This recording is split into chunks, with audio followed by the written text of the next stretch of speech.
अगर तो आपके पास सिर्फ 2 ईयर्स की बैचलर्स डिग्री है, यानी कि ओवरऑल आपकी एजुकेशन जो है वो 14 ईयर्स है, और आप as an international student UK आना चाहते हैं और अपनी स्टडीज़ जो है वो कंटिन्यू करना चाहते हैं, लेकिन आपको कोई रूट समझ नहीं आ रहा कि किस रूट के थ्रू आप जो है वो यूके आएँ और अपनी स्टडीज़ कंटिन्यू करें, क्योंकि मास्टर्स में आपको एडमिशन मिल नहीं रहा 2 ईयर्स के बैचलर्स पे, तो ये वीडियो ख़ास तौर पे आपके लिए है, क्योंकि इसमें मैं बड़ा तफसील से आपको बताने वाला हूँ कि आपकी एलिजिबिलिटी क्राइटेरिया क्या है, किस चीज़ के अंदर आप जो है वो एडमिशन ले सकते हैं और अपनी स्टडीज़ जो है वो कंटिन्यू कर सकते हैं। तो वीडियो को एंड तक देखें और चैनल को सब्सक्राइब करना ना भूलें, ताकि इसी तरह की बहुत सारी इन्फॉर्मेटिव वीडियोस आप फ्यूचर में भी देख सकें।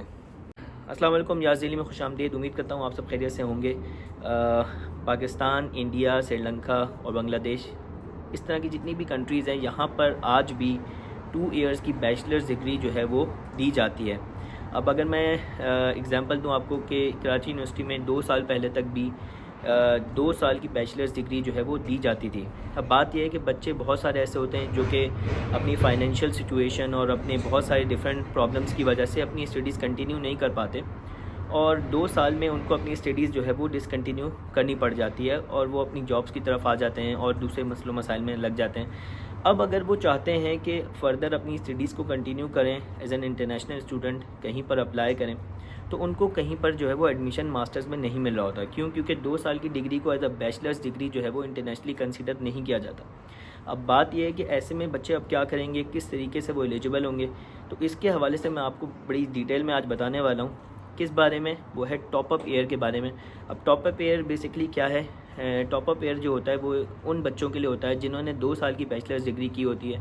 उनको यूके में जो है वो प्री बैचलर्स में एडमिशन मिल जाता है, जिसमें आपको 1 ईयर की स्टडी जो है वो करनी पड़ती है, जिसकी बेस पर आपकी जो बैचलर्स डिग्री है वो कंप्लीट हो जाती है। यानी कि 1 ईयर का टॉप अप कोर्स आपको करना पड़ता है यूके में। अगर मैं इस टॉप अप ईयर के कोर्स की मैं बात करूँ, थोड़ी डिटेल में बात करूँ, तो बात यह है कि इतने ज़्यादा वैरायटी ऑफ सब्जेक्ट्स आपको इसमें नहीं मिलते फर्स्ट ऑफ ऑल, लेकिन जो बेसिक सब्जेक्ट्स होते हैं, जो बेसिक आपके जो आपकी कोर्सेज़ हैं वो आपको मिल जाते हैं, ठीक है ना। जैसे कि MBA है, में आपको जो है वो मार्केटिंग मिल जाता है, बिज़नेस मिल जाती है, एडमिनिस्ट्रेशन मिल जाती है, लेकिन काफ़ी वैरायटी आपको इसमें नहीं मिलती।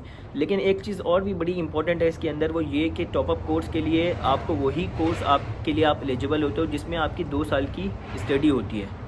समझ आ रही है? तो आपकी कंटिन्यूएशन होती है आपकी कंप्लीशन में, तो इसलिए आपको जो है वो वही कोर्स जो है वो कंटिन्यू करने के लिए आगे मिल जाता है जिसमें आपकी 2 साल की स्टडी होती है।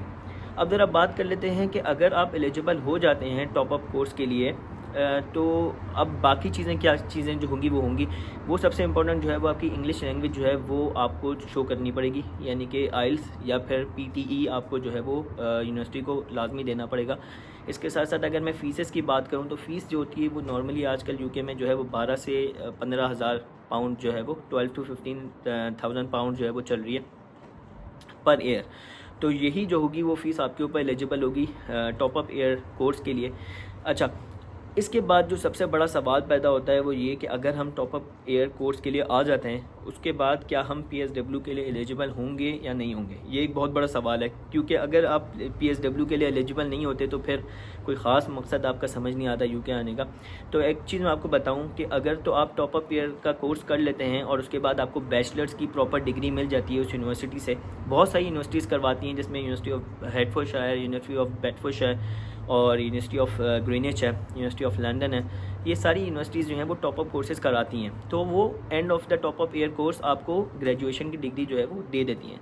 इसके बाद आप फ़ौरन से ही एलिजिबल हो जाते हो PSW के लिए, यानी कि 2 साल के वर्क परमिट के लिए आप एलिजिबल हो जाते हो। लेकिन इस completely up to your choice. अगर आप चाहते हैं कि अपनी स्टडीज़ कंटिन्यू रखें, तो आप ऐसा भी कर सकते हैं कि ये टॉप अप ईयर कंप्लीट करने के बाद, यानी बैचलर्स डिग्री लेने के बाद, आप इमीडिएटली मास्टर्स में अप्लाई कर दें। यानी कि अब आप मास्टर्स के लिए एलिजिबल हो चुके हैं, क्योंकि आपकी अब ग्रेजुएशन कंप्लीट हो गई है। तो अब आप जो है वो मास्टर्स के लिए अप्लाई कर सकते हैं, और मास्टर्स कंप्लीट करने के बाद जो है वो आप PSW जो है वो ले सकते हैं। लेकिन अगर आप नहीं चाहते कि आप अपना मास्टर्स करें, तो आप इमीडिएटली भी अपनी ग्रेजुएशन कंप्लीट करने के बाद फ़ौरन से PSW हासिल कर सकते हैं। 2 साल का वर्क परमिट आपको मिल जाएगा। लेकिन इस चीज़ का आपको मैं बता दूं कि अगर आप एक दफ़ा PSW ले लेते हैं, यानी कि आप बैचलर्स कंप्लीट करने के बाद अगर आप PSW ले लेते हैं और उसके ख़त्म होने के बाद आप फिर से मास्टर्स की डिग्री के लिए एलिजिबल हो जाते हैं, तो अगर आप मास्टर्स की डिग्री फिर करते हैं उसके बाद आपको PSW नहीं मिलेगा। ये चीज़ मैं आपको बड़ा क्लियर कर दूँ, क्योंकि बच्चों को ऐसा लगता है कि हम 2 दफ़ा जो है वो PSW लेंगे। एक दफ़ा हम अपनी ग्रेजुएशन कंप्लीट करने के बाद लेंगे और दूसरा हम अपना मास्टर्स कंप्लीट करने के बाद करेंगे। तो ऐसा कोई मामला नहीं होने वाला। You are only eligible for PSW once in your life. तो या तो आप ग्रेजुएशन के बाद PSW अप्लाई कर लो, वो ले लो, या फिर आप मास्टर्स करने के बाद ले लो। इन एनी केस आपको एक दफ़ा जो है वो PSW लाजमी मिलता है, वर्क परमिट। और लेकिन ये ज़रूर होता है कि इसमें आपका जो ड्यूरेशन होता है UK के अंदर वो काफ़ी एक्सपेंड हो जाता है, क्योंकि आपका 2 साल का जो है वो PSW होता है, फिर आपकी बैचलर्स की डिग्री होती है और उसके बाद अगर आपको कुछ भी नहीं मिलता तो आप अगेन मास्टर्स में जो है वो अप्लाई कर सकते हो। तो ये जो है वो बड़ी काम की चीज़ है टॉप अप ईयर। ये करने के बाद आपके रास्ते जो होते हैं काफ़ी ज़्यादा खुल जाते हैं, ओपन हो जाते हैं। इसमें मैं एक चीज़ बड़ी इंपॉर्टेंटली आपको बताऊं कि इसमें बड़ा फ्रॉड होता है, ख़ास तौर में पाकिस्तान में, कि जो कंसल्टेंट होते हैं वो आपको टॉप अप ईयर का बोल के आपको जो है वो डिप्लोमा कोर्स में जो है वो UK भेज देते हैं, ठीक है ना। क्योंकि 2 इयर्स की एजुकेशन पे, यानी कि 2 इयर्स की बैचलर्स के ऊपर आप डिप्लोमा के अंदर एलिजिबल होते हो हर यूनिवर्सिटी के अंदर। तो वो ये कहते हैं कि आपसे जो है वो पैसे वगैरह सही चार्ज करते हैं, बाकी सारी फीसेस वगैरह भी आपसे बढ़वा के आपको भेज देते हैं डिप्लोमा में। तो डिप्लोमा तो आप खैर यहाँ पे आके कर लेते हैं, लेकिन उसके बाद आपको PSW नहीं मिलता, क्योंकि डिप्लोमा में PSW की कोई एलिजिबिलिटी नहीं है, ठीक है ना। PSW का कोई सीन नहीं है डिप्लोमा में। तो आपने ये चीज़ बड़ी मेक श्योर करनी है कि जब आप किसी कंसल्टेंट के पास जाएँ तो उससे सारी डिटेल्स शेयर करें और फिर उस डिटेल्स को आप क्रॉस चेक करें यूनिवर्सिटी के साथ कि जो कोर्स आपको ऑफ़र किया जा रहा है कि वो इधर वो डिप्लोमा है या वो टॉप अप ईयर है। तो टॉप अप ईयर और डिप्लोमा में मैं अगेन बड़ा क्लेरिफाई कर रहा हूँ आपको मैटर, कि टॉप अप ईयर करने के बाद आप PSW में एलिजिबल होते हैं, जबकि डिप्लोमा करने के बाद आप किसी भी तरह के PSW में एलिजिबल नहीं होते हैं। It means you have to go back to your home after that. तो ये जो था वो बेसिकली टॉप अप ईयर का पूरा आपको मैंने सिनेरियो जो है वो समझा दिया, ठीक है ना। तो ये तमाम लोगों के लिए था जो कि समझते हैं कि यार हमारा तो जो है वो काम ख़राब है, 2 साल की एजुकेशन हमारी है और 2 साल की एजुकेशन के ऊपर वो किसी भी चीज़ के अंदर एलिजिबल नहीं हो रहे होते, और उनको ऐसा लगता है कि अब उनके आगे जो है वो एजुकेशन कंटिन्यू नहीं हो सकती एज एन इंटरनेशनल स्टूडेंट। तो ये बात सच है कि आप जो है वो एलिजिबल नहीं होते मास्टर्स डिग्री के लिए। क्यों? क्योंकि आपकी जो ग्रेजुएशन की जो तालीम है, जो आपकी स्टडीज़ हैं, वो कंप्लीट नहीं हुई होती। अच्छा, अब इसके अंदर थोड़ा सा मैं क्लियर ये कर दूं कि अगर तो आपकी इंटर के मार्क्स और आपकी जो इंटर की परसेंटेजेस हैं, या आपने O लेवल्स A लेवल्स किया हुआ है, तो आप ऑलरेडी 3 इयर्स के बैचलर्स प्रोग्राम के लिए UK में एलिजिबल होते हो।